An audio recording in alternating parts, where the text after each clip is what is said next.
Welcome to Wayne's Old Time Radio Page channel. I'm Wayne, your host. These programs are brought to you by support of our listeners. You can give your support at Patreon or PayPal, either one. There's clickable links in the description below. Thanks for your support and enjoy the shows. From Hollywood, it's time now for Johnny Dollar. Dr. Edward Wilson, Mr. Dollar. Oh, hello, Doctor. Mr. Comstock of Tri-Mutual Insurance asked me to call you. Regarding the death of Thomas Rene Lamarr. Yes. I've just left the police department. The chief autopsy surgeon... Yes? There's no question about it. Thomas Lamarr was poisoned. I see. I'd like to talk to you, Doctor. I understand you were one of Mr. Lamar's closest friends. Yes? And one of the beneficiaries of his will. That's quite... Where did you learn that? I didn't. It was a shot in the dark. No, look here, young... Better stick close to your office, Doctor. I'm on my way over to see you.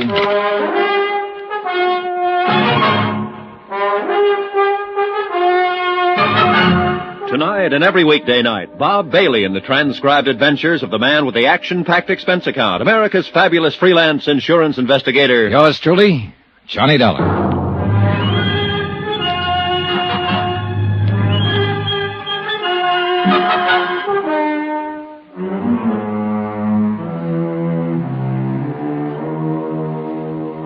Expense account submitted by Special Investigator Johnny Dollar. To the Home Office, Universal Adjustment Bureau, Hartford, Connecticut. Assignment, the Lamarr Matter, now proven to be murder.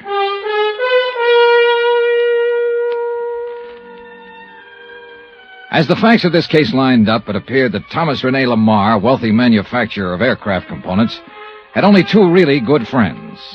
Lawrence Comstock, who had issued him $1.5 million worth of life insurance policies, and Dr. Edward T. Wilson, and a wonderful, lovely, charming adopted daughter, LaVon, whom I'd met during my brief vacation in La Jolla, California, whom I'd accompanied back here to South Bend, Indiana, when she received word of her father's sudden death. What little evidence I'd been able to pick up seemed to point to one Walter Marson, Lamar's personal secretary. Unknown to Lamarr, he had married Bonnie, and therefore stood to benefit from his death. Oh, why kid about it?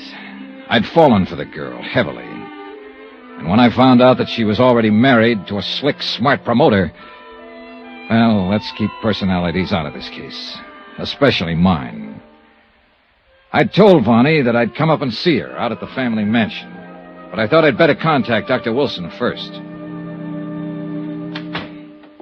Come in. Come in, Mr. Dollar. I've heard a great deal about you from Lawrence Comstock. And please, sit down. Thanks, Doctor. You said something over the phone that's bothered me. I won't mince words. Apparently, you and Larry Comstock were Thomas Lamar's closest friend. I don't think there's any question about it, my boy. And I'm sure Lawrence will verify that. He already has. That's why I took a shot in the dark and suggested that you're a beneficiary of Lamar's will. Not his insurance. I already know that his daughter Vonnie gets that, but his will. Well, does that shock you, or... I suppose Larry's a beneficiary, too. Yes. Then either one of you might conceivably have had a motive for bringing about his death. What? Now, just a minute, young Relax, man. Doctor, relax. I make no bones about it. This is the roughest case I ever tried to handle. Unfortunately, I started out by getting myself emotionally involved with Bonnie Lamarr. Go ahead, laugh if you want to. Hardly. She's a very wonderful girl. A bit mixed up at times, perhaps, because of... Well, because of what? Are you aware that unknown to her father, Vonnie was married? Is married? Yes, to some Walter Marson, Larry Comstock told me. Marson was Thomas Lamar's personal secretary. Did Lawrence tell you why she married him? I don't think he knows. It was a few short months after Thomas Lamar's wife died. A terrible blow both to Vonnie, who was completely devoted to her foster mother, and to him. By way of quenching his sorrow, Thomas drove himself in his work, 16, 18 hours a day at the plant, all his waking hours, so that he would have time to think of nothing but his work. But Vonnie had no such outlet for her emotions. Her friends, a lot of rich ne'er-do-wells, rich, worthless bums, if you like, got her interested in gambling. Oh? She plunged into it with a recklessness and abandon that quickly got her into debt so deeply that, well, there was only one way out. Her father didn't know? No. But young Marson did, and he took full advantage of it. In return for her agreement to marry him, he promised to quietly obtain the necessary funds from Thomas Lamarr's investments, which he, Marson, handled. And he did. And she married him? Yes. But how could she? She didn't love him. And you must realize her emotional state at that time. She was terribly upset over the recent death of her mother, and so was her father, of course. She knew the shock it would be if he ever knew of her gambling and the tremendous debt she'd incurred. She was beside herself, ready to do anything. So she married Marson. I could kill him. Now, let's get one thing straight, Mr. Dollar. Yes? You, too, are a bit upset when you came in here. You spoke as though you might think both Lawrence Comstock and I could have motive for wanting Thomas's death.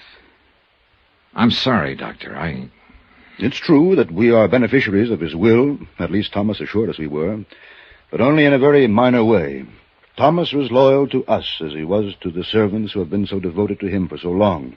And whatever little he has left us and them... I'm sorry, Doctor. I guess I was just feeling hurt and angry and taking it out on anyone I could find. At least that's the way Larry Comstock put it. And he was right. Now I got a job to do. What have the police found out?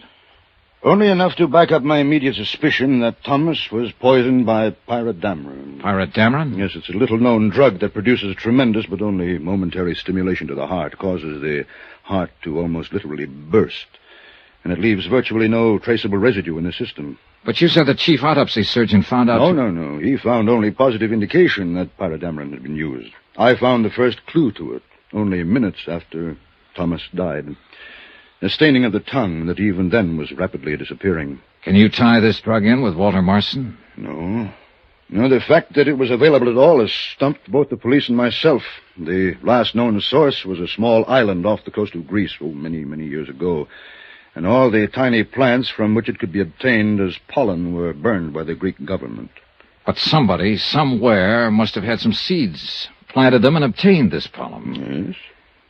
How do you suppose Mr. Lamarr took the stuff? Well, it could have been mixed with one of the medicines in the cabinet in his bathroom, but we found no traces. Uh-huh. Larry Comstock said you used to give him harmless sugar pills as a kind of sedative. Yes, and Thomas knew they were perfectly harmless, but he occasionally took them anyway. It was a kind of joke. Could this pyrus stuff have been mixed with them? We found no trace in the bottle. But you would have been able to. Yes. It is only in assimilation by the human body that dissipation is so complete as to make it virtually undetectable.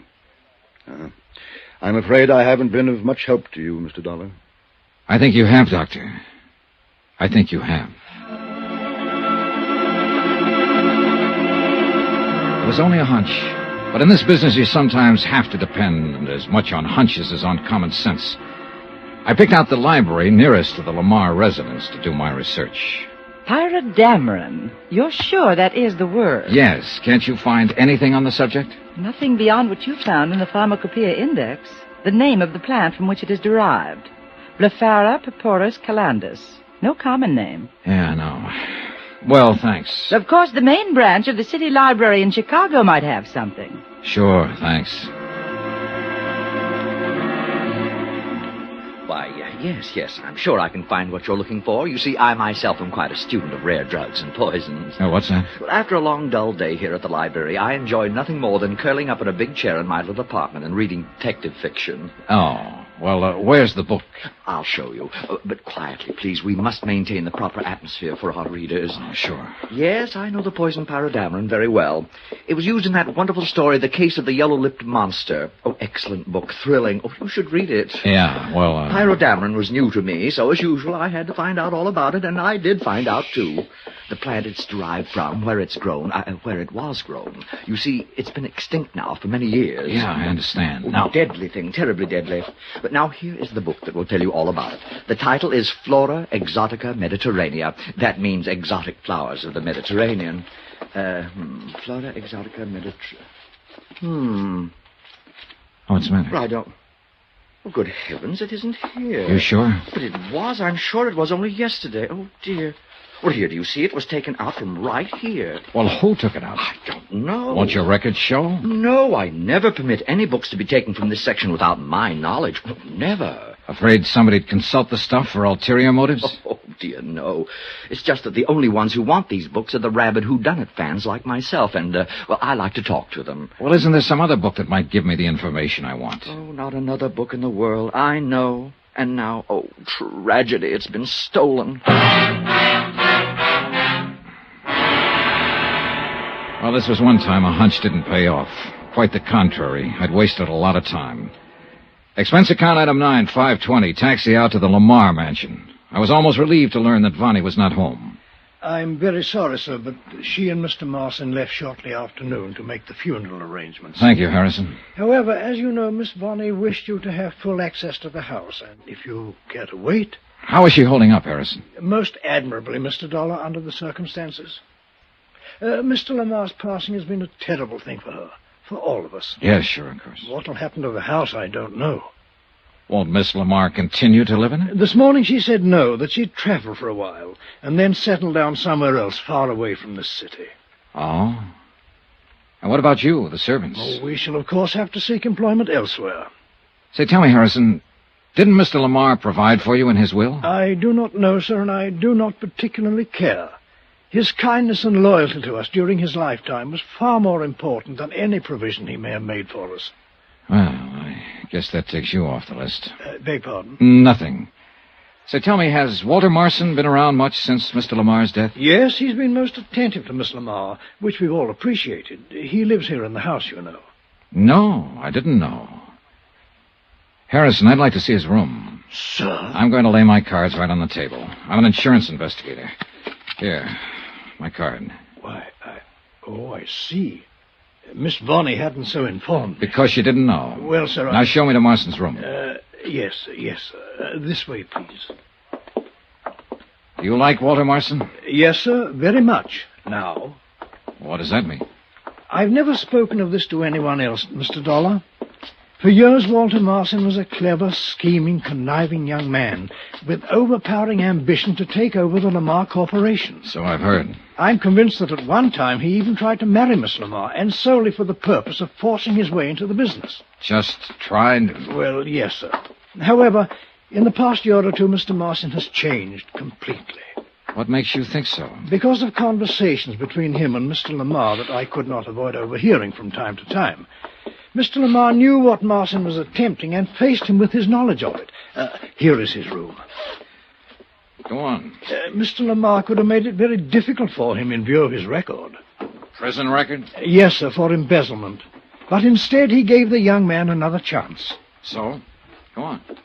And Mr. Marson made the most of it. He changed completely. I say without reservation, sir, that Mr. Marson is as honorable a young man as I know. Pretty sure of that, aren't you? Yes, sir. A butler living as close to them both for so long can invariably... Pardon me, sir, but does something give you the reason to think I'm mistaken? No. Unless perhaps it's this book I just found lying on his desk. Book, sir? Flora Exotica Mediterranea.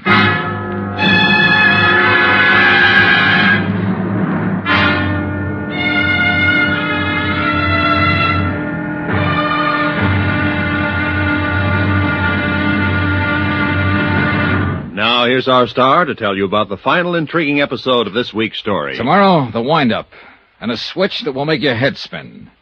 Join us, won't you? Yours truly, Johnny Dollar. Yours truly, Johnny Dollar, starring Bob Bailey, is transcribed in Hollywood. It is produced and directed by Jack Johnstone, who also wrote tonight's story. Be sure to join us tomorrow night, same time and station, for the next exciting episode of Yours truly, Johnny Dollar. Roy Rowan speaking.